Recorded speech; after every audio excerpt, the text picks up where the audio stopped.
Welcome to the segment where I review movies past and present, examining them from a variety of perspectives, including the subjective, psychological, and personal.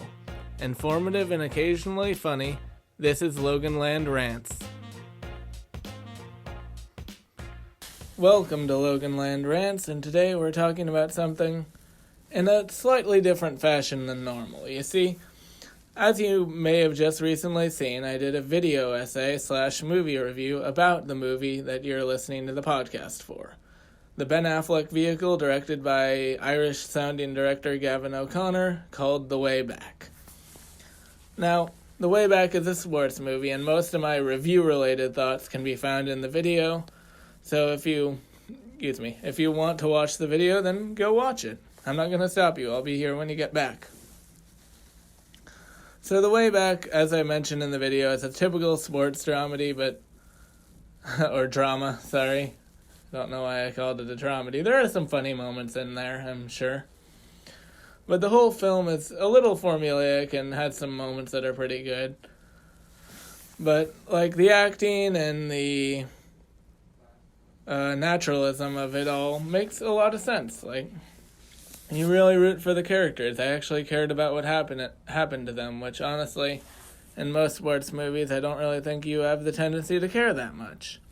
But in this one, I did. And honestly, I think the movie is better for it. I do appreciate the fact that it was shot on film, though, or at least looked like it was shot on film very convincingly.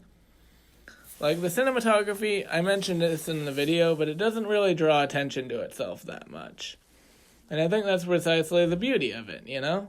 It accents Ben Affleck's performance, and Ben Affleck's performance accents the cinematography, and vice versa. It's really good.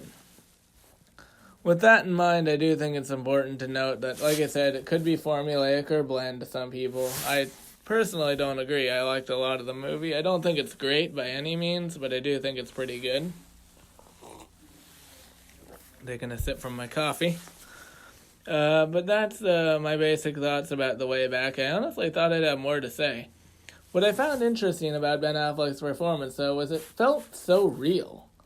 Obviously Ben Affleck's had a rough couple of years lately, and I think that much like the main character having a similar rough couple of years, it makes sense that he relates to this character and the hardship and the unfortunate pitfalls and what ultimately drives you to alcoholism and drinking.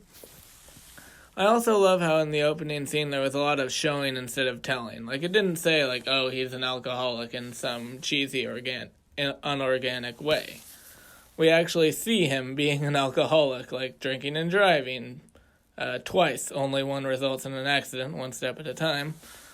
And it just shows instead of tells, and I think that's effective storytelling. Obviously, it is pretty formulaic, like I mentioned, and whether or not you can forgive that is really up to you.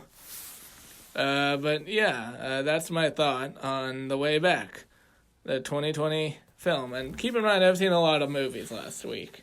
I've been in Nevada for the past week. I actually got back a few days ago, last Saturday, I think. I'm recording this Wednesday, so you'll probably hear this on Friday. Another swig from the coffee. And yeah, that's... Like I said, the thoughts on The Way Back. Feel free to pledge, subscribe, usual stuff. This has been a shorter than normal podcast because, I'm sure I have a lot to say and I might do a retrospective video a little later. But I already did a whole video about The Way Back that you'll also see Friday. So, at the time I'm recording this, it's Wednesday, so see it Friday, blah, blah, blah. Pledge, subscribe, usual stuff, and, extra long hand, lengthen out the runtime, Logan out. Bye.